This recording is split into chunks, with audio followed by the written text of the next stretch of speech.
Welcome to EV-olution. My name is Andre Lawrence, and this is my channel about electric cars from the perspective of a first-time EV owner. Now, the first thing you might think to yourself is, why is this car in this video if this is an electric car channel? That is definitely not electric. It's a V6 dyno juice car. But it brings up a question that if you've got a car that you like, it's a little bit older, like the Chevy Spark EV, it doesn't have a backup camera and you'd like one. There are a few solutions on the market, but this one is interesting for the fact that this is a wireless backup camera. If you want to find out if this is really good, mediocre, or total garbage, stick around, I'll let you know in 10 seconds.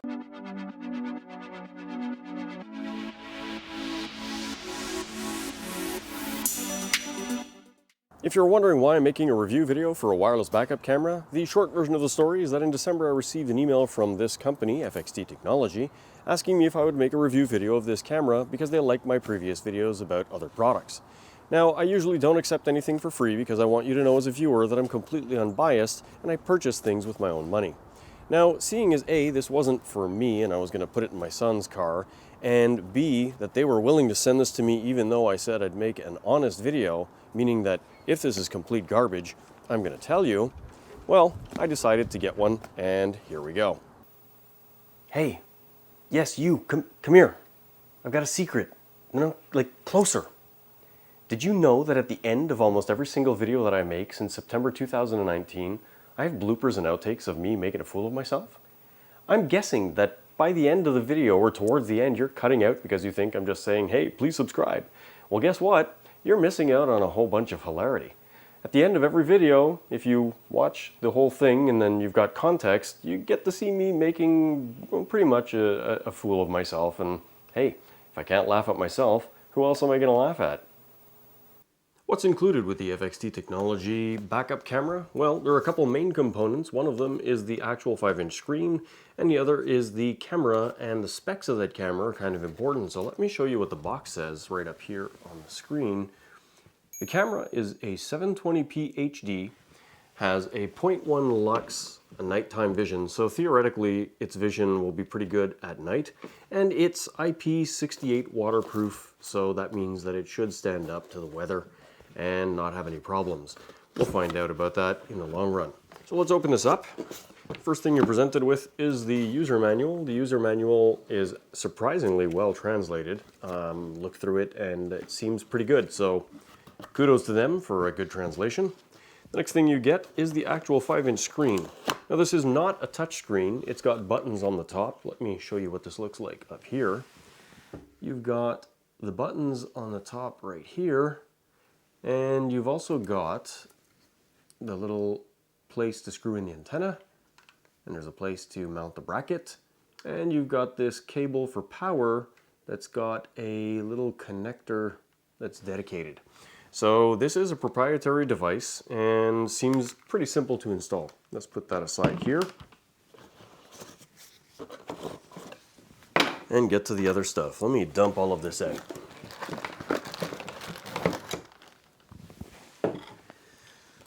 All right, so first things first, the cables. This is the, well, nicely labeled. It says camera charger. So this essentially plugs into the camera. This plugs into the reverse lights of your car. So when you put the car in reverse, the camera gets powered up. And I'm curious to see how quickly it's going to connect wirelessly to the actual screen to give us an image. We'll find out about that shortly. This other one is a 12-volt adapter. And it's got a monitor charger written right on it, so that's quite convenient. Let me show you that here. And the nice thing is that this has a USB port. It's not USB-C, but at least it's got something.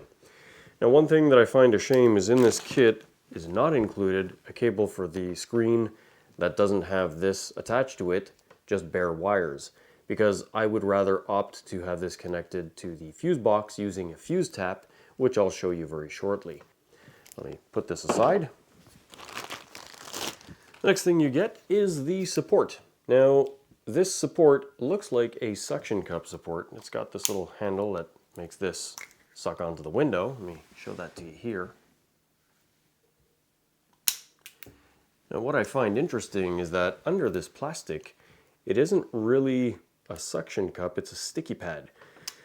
So my guess is that you could stick this to the dash press this down, and that'll be on there for quite some time because it not only uses the suction, but the sticky pad to stick to your dash. That should allow for some pretty good flexibility.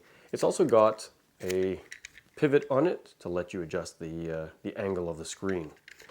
Now the plastic is a little bit cheap, but for the price that you're paying for this device, I'm not expecting anything that's super high quality, but it looks like it'll do the job. Next thing you get are some sticky pads for 3M for the camera itself, and I'll show that to you shortly. Get a few zip ties and a few cable clamps, and let me show that to you here. Now these little clips are not something that I would be using.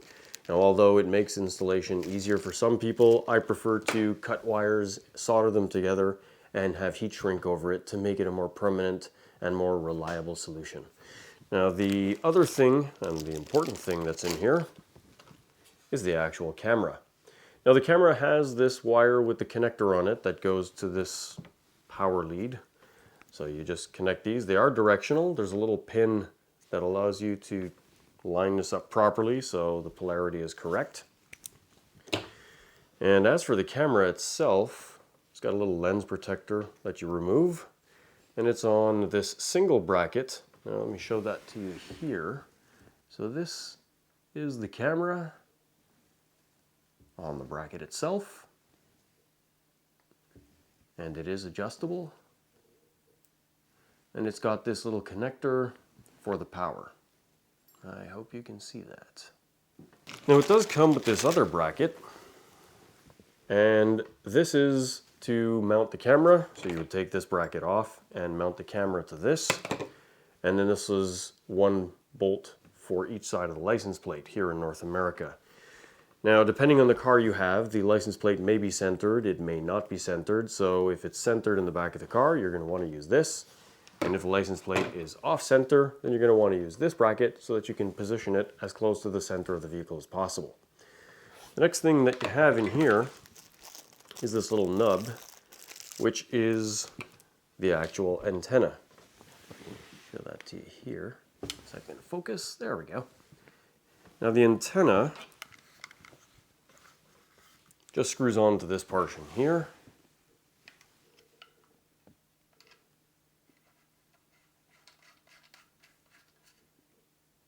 And there you go. So in the car, that is what you see.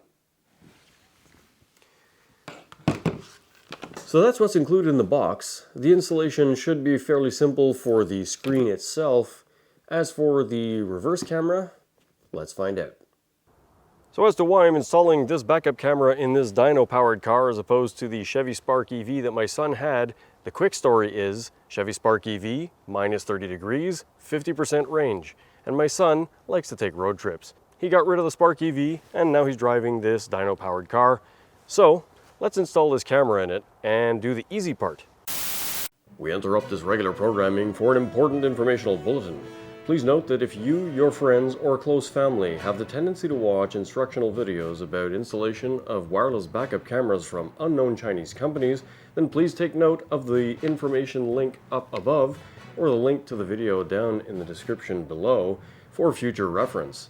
This way you'll be able to see all of the installation details as well as the mistakes and hilarious bloopers from the moron making the installation. And now, we return you to your regular programming schedule.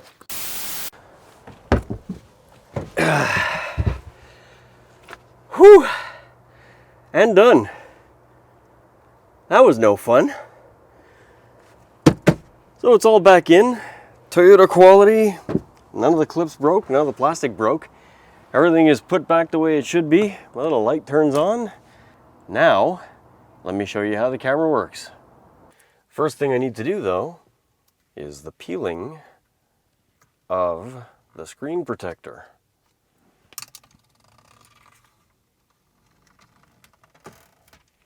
There we go. And now, let's turn it on. So when it powers up, there's a little icon on the bottom that shows you the wireless signal is on. The red light on the top left shows me that it's powered on as well. And now that the car is settling down a little bit, when I put it in reverse, It is almost instantaneous with regards to the image coming up on the screen.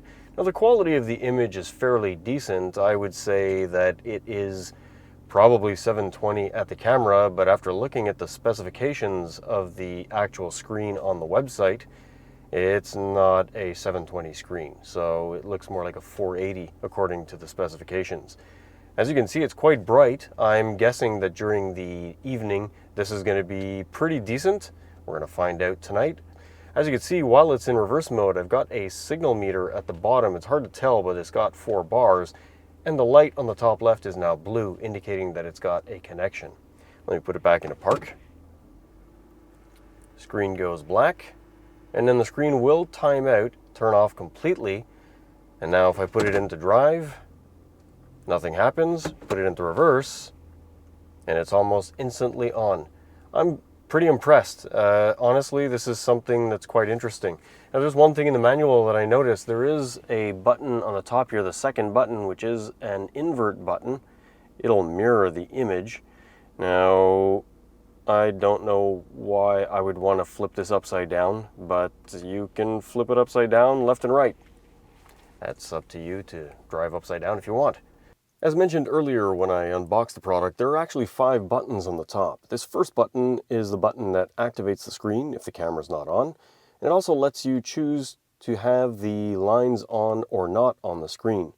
The next button, as I mentioned, was the invert the screen button. And then you've got this here and this here, which will allow you to go plus and minus to adjust the brightness and contrast with the mode button, which is this one right here. So if I press the mode button, I can reduce or increase and reduce the brightness. If I press the mode button again, I get contrast, and I can increase or decrease the contrast. So this allows you to adjust the image quality when the car is in reverse. If I want more contrast, I'll pump that up. Actually, that's a pretty decent image. And if I want to change the brightness, I think that that's pretty good. So the buttons on the screen allow you to adjust it to your liking. So let's have a look at what the backup camera looks like at night. Is it going to live up to the 0.1 lux expectations that I have? Well, let's find out.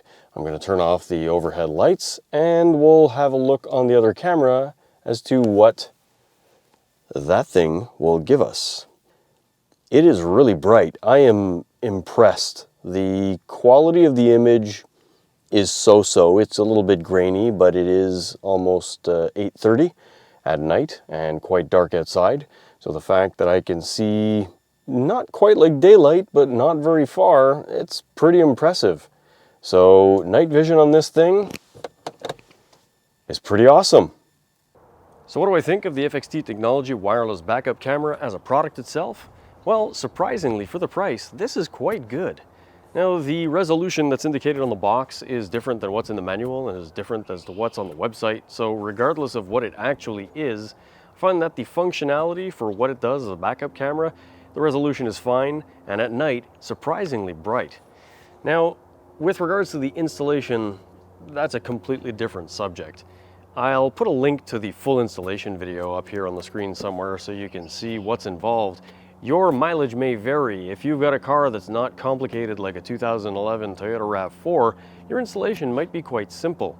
The hardest part is getting that power wire to the reverse light, because once you're there, splicing into the wiring is quite simple. Now in a 2011 RAV4, the job was a little bit ridiculous because I had to take the entire inside of the trunk apart, but once there, it was a 5-minute job. Now I'll put a couple links to this product in the description of this video. One of them is to the manufacturer's website product page for this product. The other is to an Amazon US webpage that is the store for the manufacturer of this product. I make $0. It is not an Amazon affiliate link. It is just the 2 links that the manufacturer provided for me. I don't get extra products. I don't get anything. It's just me telling you where you can buy these. Now don't forget, like I mentioned a little bit earlier, there are bloopers at the end of my video, so don't skip out now. You want to check those out because sometimes I make some pretty stupid mistakes and it's kind of funny. If you like this video, please consider clicking on the thumbs up button. It makes me happy. And if you really like the video, please consider clicking on the subscribe button, because clicking on that tells me and YouTube that you really like my content and helps them promote it to other people. So once again, thanks for watching. You may be wondering what prompted me to make this video about a wireless backup camera. If you're wondering why the short story is essentially my son in the month of December bought a 2015 Spark EV. If you've been cutting out before the end of my videos, you've been missing out on all the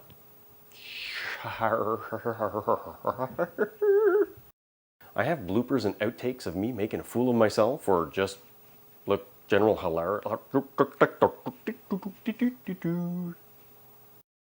I have bloopers and outtakes of me making general fool of myself. But it's got a problem that a lot of older cars don't have. Oh, it's got a problem a lot of cars don't have. But it's got a problem that a lot of older electric cars have. Yeah, no, not really. Most electric cars have this, and Spark is the only one I know of. So what do I think of the FXT wireless camera? So what do I think of the actual FXT wireless technology? So what do I think of the FXT wireless? What's written in the manual and what's written on the website also are different than that specifications. It's total shit. But there you go. If you like this video, shit. The product turns on very quickly. When you put it in reverse, the image ups. It tells me that you like the content that I make, and it also tells YouTube that I screwed that up and that I have to start this segment over.